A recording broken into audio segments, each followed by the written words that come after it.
having this educational perspective and looking at the scopes and current improvements that we need, maybe resources, content, and everything, I would like to shift towards gynecologist, an expert from the domain, to present a perspective onto the menstruation in mainstreaming education, how it can help us. So, Dr. Aishwarya, I would request you to. Thank you. Yeah, thank you. It's to you. Good afternoon to all participants. First, I would like to thank for inviting me for this. This photo is coming.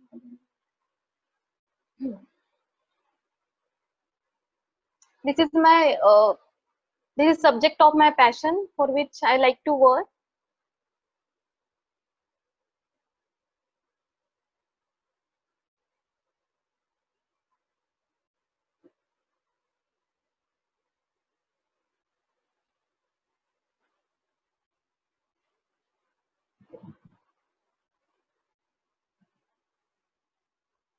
So this word menstruation, this many people are confused about this, the topic of menstruation. As a doctor, as a gynecologist, since 7-8 years I am practicing as a gynecologist. First I was in Pune, in city area. Then I shifted to rural area in Maharashtra. And now I am working in a Chhattisgarh. It's a tribal area. So I got to see lots of different kind of population, different kind of community, and how women present with different complaints. So basically I have seen two extreme ends of patients. The first end was extremely neglected. The menstrual problems are neglected, like the girl is having menstrual cycle for 1 month, she is having bleeding since 1 month, but her relatives didn't bother to bring her to hospital, and she leads to anemia and the poor physical health, school dropout, and all these developmental problems. And on the other hand, I've seen a second kind of extreme. The parents are over anxious, leading to unnecessary blood tests to the patients, and even if the menstrual cycle is normal or kind of mildly deflected, they want heavy medications for their child. What is the problem? Is she having some big disease or something like that? So these are the two kind of extreme ends I need to deal with in the clinics. Many problems arise from the shame, like how can I talk about my menses to my parents? How can I say these words to the doctor? Even when girl comes to meet me as a doctor, she feels very ashamed of her body parts. So I need to close the door, make her comfortable, take her to the private part of the clinic, and then talk to her. Slowly she will open up, slowly she will tell her complaints. Then there are lots of misconceptions in family, so that also lead to poor health. And then at the time of puberty, we see the women, girls develop low self-esteem, which can affect their school performance, their social life, their confidence level. So the puberty, at the time of puberty, lots of changes happen, both in physical health and emotional health, social health of the woman or the girl. So these were taboo. So for the thought, we think, okay, it's such a small taboo, or why we give so much importance, but it can lead to very serious consequences. As a doctor, I have to deal with teen pregnancy, adolescent girl getting pregnant, and she even don't know what is called pregnancy, what is sex, and what is called delivery. So the parents bring me the adolescent girl, and after testing, I come to know that she is pregnant, and then she is having severe anemia and high risk to her life. And then I'm confused how to explain to her that adolescent girl, like 13-14 years, you are going through such a serious life problem. Then there is cases like chronic child sexual abuse, psychological disturbances in girls. In long term, this low self-esteem around puberty and the kind of misconceptions, taboos develop, they can give rise to marriage problems also, uh, communication problems or sexual problems in couples in long term. Then on the other hand, I get to see emotional, physical torture by parents, by her boyfriend, husband. Then there is cases of sexual abuse also by relatives in the family or by husband also. So this such a small thing can lead to lots of serious consequences in a life of a girl and later woman. When we talk about menstruation, I feel menstruation is just a part of bigger picture. It has a big spectrum. As a gynecologist, when people invite me to talk about menstruation, they just expect me कि I should explain the children what is menses and then tell about hygiene and how to clean the private parts and finish. No, I can't do that because menstruation is not a single hand or it's not just a small thing. It's a part of a spectrum. So we have to start from basics. We have to start from body parts. What are the private parts? Then what is the difference between being a boy and the girl? Then we have to introduce them to the gender. Then puberty. Then what are the changes in puberty? Then comes menstruation. Like if we want to learn how to drive a car, we have to start from what are the clutch, brake and accelerator, and then we can teach a person how to drive a car. We just can't jump key, accelerate the speed and all that. So we have to start from basics, and then meanwhile on the spectrum it will come as menstruation. And menstruation should be followed by sex education. We can't just stop at menstruation and then topic finished and no more to talk about it. So it should be followed by sex education. And then after sex education, then reproduction, gender identity. Many times in my classes, children ask me what is homosexuality. They have curiosity. So we can't just stop at menstruation. Then it goes to women rights, gender equality, and then further beyond choice of life partner and what is the responsible relationships. So it's a big spectrum. We just can't take out a small box menstruation and just teach that part. So what is the important when you are teaching a child about menstruation or all these topics? First, most important is use scientific words. Just don't use any random words. Just for the penis they use different words. For urethra they use different words. So just use scientific words so children get clarity. And second most important part is use positive language. If we teach them as negative something is bad or something negative, something shameful, then we are introducing misconception in our child's mind. So in my school, periods or menses are called as problem. So since childhood I have learned like this is a big problem of my life. So instead of using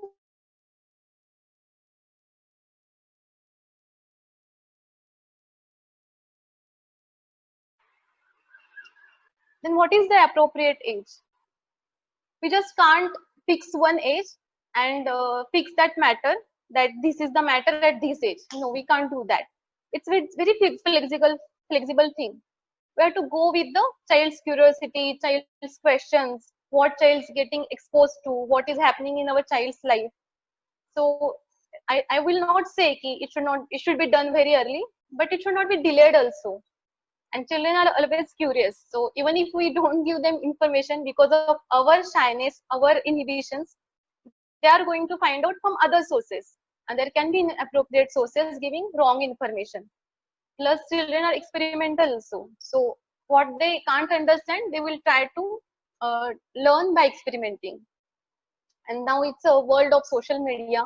So everybody, all information is on tip of the finger, and children are getting mobiles. So instead of getting information in the wrong way, it's better the parent should have a dialogue with children, teacher should have a comfortable dialogue with children and give them the proper authentic information.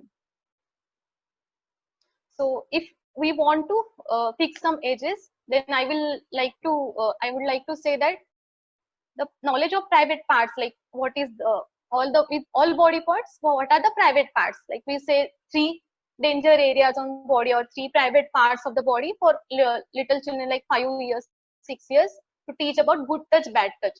So it should be started as early as possible, around 5 to 6 years. Then around 10 years, that we should teach about puberty and menstruation.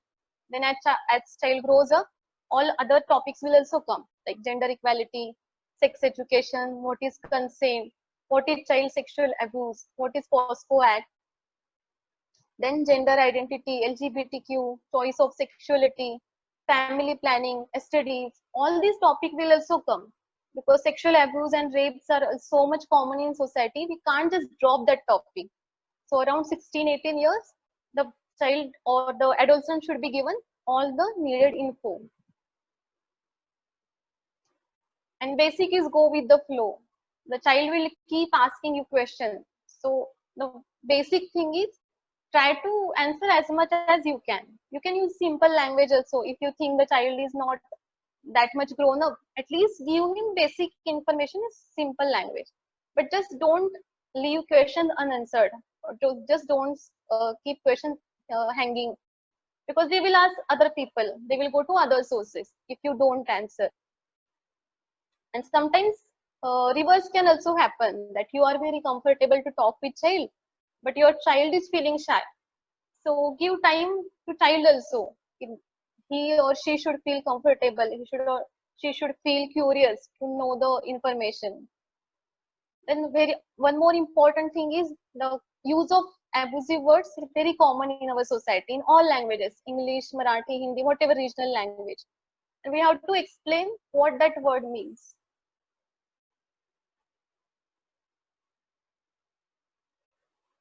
And the more thing, everybody asks me this question, ki boys should be given this information or not. Of course we have to give.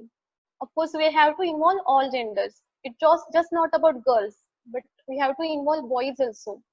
It should be co-education. It should be together. But if the speaker or teacher is not comfortable, we can start with separate sessions and then we can get them together and then we can involve them together. So most important question is why boys should be involved. Though as our Indian society is patriarchal, so if we want to bring change in society, to change the misconceptions, to break the taboos, boys also form a main pillar of society. We just can't say this is about girls and then we expect boys to behave responsible. We can't just do that. We have to give them knowledge. We have to work on changing their attitude by giving proper scientific knowledge, and then there will be change in their behavior. So we want behavioral change in both girls and boys, men and women. So obviously we have to involve both of them. Boys are going to be husbands, they are going to be fathers, and if they have to perform the responsibility towards their better half, towards their family, we have to give them proper information to build their right kind of attitude. And then men are in important positions like leaders in policy making, their bosses in offices. So they have so much power to form different policies, to take decisions, to form the terms and conditions in different jobs at different working places. So if they have right attitude, then they can give access to women to facilities, to right information. So we have to build right attitude in both girls, boys since childhood only. Then in future they will be responsible genders. There is thing about textbooks. In the few months back, I was trying to find what is given in textbooks, in science textbooks. So there is very mundane language and difficult diagrams and only scientific information. I think 2 pages, it's all covered. 1.5 page or 2 pages maximum. So I felt very bad, or I felt very discouraged seeing such textbook, because this is such a important subject covering all our life, covering all genders, but it's given such a little bit importance, and that also in very mundane language. So nobody will like to read that part and nobody will understand from that what it's trying to convey. So I feel, or I expect books to go beyond it, to give more space to this subject, and instead of just covering scientific part, book should cover social part, social aspect of menstruation and sex education, health aspect, professional aspect, emotional aspect, and then it should go towards sexual abuse also. And then it can be used as a tool for a tool for change in society. But it has to cover all those aspects, not just scientific part. and the diagrams and content should be interesting. Because in many schools, I've heard that teachers just keep that topic and they just don't teach the topic. So at least if boys and girls, they themselves read those topics, it should be understandable. At least children can read and should understand themselves. It should be easy to understand diagrams and the language. So again, I will come back to the same topic. Is it just menstruation? As a gynec, I always have to face this. I always have to tell the teachers, don't just stop at menstruation. So is it just about blood from uterus and then cleanliness and the pad should be used or clothes should be used? No, it's not like that. It goes much more beyond that. And I think our vision in policy making, in textbook or content writing, in taking sessions, in taking awareness sessions in society, our vision should be broadened and extended, because the misconceptions lead to low self-esteem, physical health problems, mental health problems, reproductive health problems, problems in sexual health. In long term, it goes like if there will be disharmony in marriages, there can be divorces, lots of things happen. It starts from the misconceptions about menstruation and our body. So I think this is the part I wanted to cover. Okay. Yeah. Uh, Thank you, Dr. Aishwarya. You have covered almost, we expect a scientific perspective, but there was a holistic nature in this scientific perspective, from a reproductive system to, menstruation, relating to the social and cultural aspects involved. And what I feel Just basically as a student of yeah. education.